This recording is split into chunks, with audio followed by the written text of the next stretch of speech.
प्यारे दोस्तों, आज हम आपको बताने वाले हैं मेंढक के बारे में। मेंढक को मारना कैसा है, मेंढक को मारने से क्या होता है। अगर आपके घर में मेंढक आता है तो ये वीडियो आखिर तक ज़रूर देखें। लेकिन उससे पहले अगर आपने इस वीडियो को लाइक नहीं किया है तो इसे लाइक करें। अगर आपने अभी तक हमारे यूट्यूब चैनल को सब्सक्राइब नहीं किया है तो चैनल को सब्सक्राइब करके बेल आइकन भी दबा दें। तो चलिए शुरू करते हैं। दोस्तों, पुराने वक्तों की बात है। यमन में एक ऐसा नौजवान रहता था जिसको जानवरों से सख्त नफरत थी। यानी अल्लाह ताला की मखलूक को वो बेकार समझता था। वो समझता था कि बड़े जानवर तो हमें फ़ायदा पहुंचाते हैं, लेकिन ये जो नन्हे नन्हे छोटे छोटे जानवर होते हैं, जैसे मेंढक है, चींटी वगैरह, ये सब क्यों पैदा किए गए हैं? इनका क्या मकसद है इस दुनिया में आने का? ये छोटे छोटे जानवर कोई काम तो करते नहीं, उल्टा इनकी आवाज़ से हम परेशान होते हैं। वो मेंढक को समझता कि इसकी शक्ल छिपकली से मिलती जुलती है, तो ये कहीं उसी के ख़ानदान का तो नहीं है। वो मेंढक को भी समझता था कि इनको बनाने का क्या मकसद है। अब आप कुदरत का फैसला देखिए। जिस जगह वो रहता था, यानी जहाँ पर उसका घर मौजूद था, वहाँ एक छोटी सी नदी बहती थी। तो नदी के किनारे बहुत सारे मेंढक थे। अब मेंढक की आवाज़ तो आप सभी जानते हैं कि वो टर करते रहते हैं। मेंढक जब भी टर की आवाज़ निकालते थे, ख़ास तौर पर सुबह फजर के वक्त जब मेंढक आवाज़ निकालते तो उसको बहुत गुस्सा आता था कि इस वक्त ये क्या अपनी मनहूस आवाज़ निकालते रहते हैं। उसके नज़दीक तो वो मनहूस आवाज़ थी, उसे क्या पता था कि उस आवाज़ में क्या राज छुपा हुआ है। इस तरह वो अपने घर से निकलकर उन नन्हे बेजुबान मेंढकों को मारता रहता था, लेकिन उनकी तादाद बढ़ती रहती।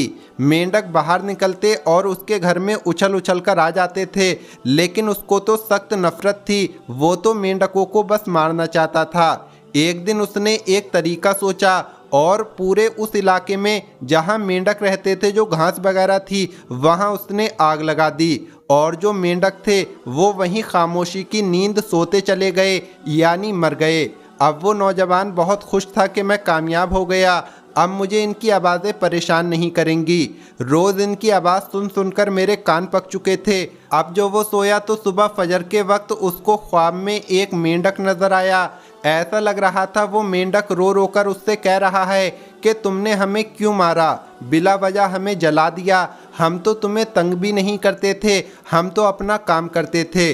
तुमने किस तरीके से हमें भयानक मारा है, तुमने गुनाह किया है। ये ख्वाब उसको रोज़ नज़र आ रहा था। और फिर एक मेंढक नहीं, हज़ारों की तादाद में मेंढक उसके ख्वाब में आते और ऐसा लगता कि उसके जिस्म पर चढ़ रहे हैं, उसके जिस्म पर चढ़कर उछल रहे हैं। उनकी टर की आवाज़ उसके कानों को दुखाने लगी, यहाँ तक कि जिस आग में उसने उन बेजुबान मेंढकों को जलाया था, वही आग उसके जिस्म को नुकसान पहुँचा रही है। वो तकलीफ़ में मुब्तला हो गया था। वो परेशान हो गया और सोचने लगा कि मुझे किसी आलिम दीन के पास जाना चाहिए और इस ख्वाब की ताबीर पूछनी चाहिए। वो एक आलिम दीन के पास गया। वो आलिम दीन अल्लाह के नेक बंदे थे। जब उन्होंने उसका ख्वाब सुना तो कहा, क्या तुमने कोई ऐसा गुनाह किया है जो तुमने किसी के सामने नहीं किया बल्कि छुपकर किया हो? नौजवान ने कहा, नहीं नहीं, मैंने तो कोई ऐसा गुनाह नहीं किया है। उन्होंने कहा, क्या तुमने मेंढक को मारा है? उसने कहा, हाँ मैंने मारा है, क्योंकि वो मुझे तंग करते थे, उनकी आवाज़ मुझे पसंद नहीं थी। मेरे घर के बाहर वो हर वक्त टर करते रहते थे।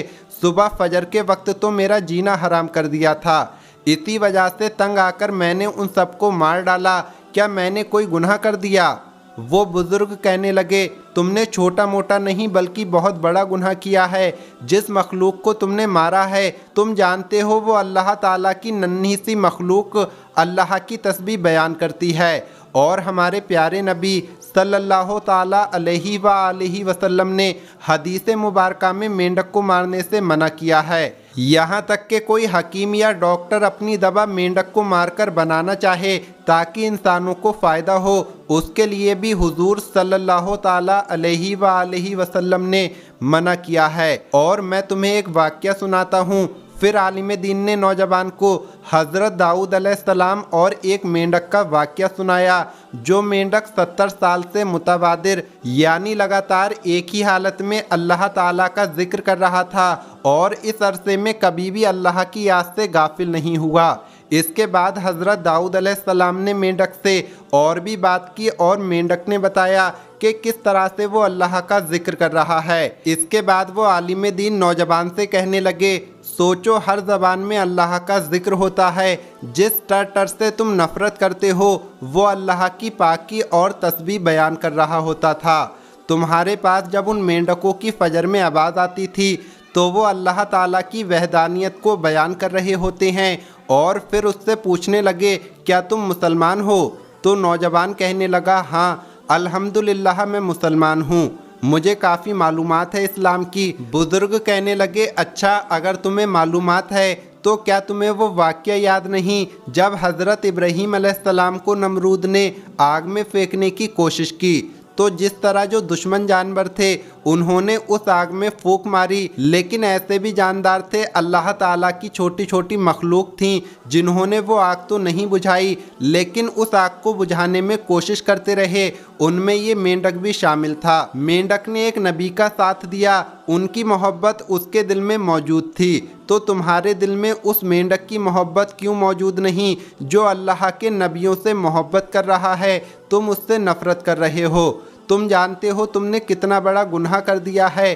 اگر تم انہیں اپنے علاقے سے ہٹانا چاہتے تھے تو کوئی اور طریقہ بھی ہو سکتا تھا، یا اگر تم اتنی خبر رکھتے ایک مسلمان ہونے کا جو دعویٰ کر رہے ہو تو تمہیں ان کی وہ ٹر کتنی خوبصورت لگتی کہ وہ اللہ تعالیٰ کی تسبیح بیان کر رہے ہیں۔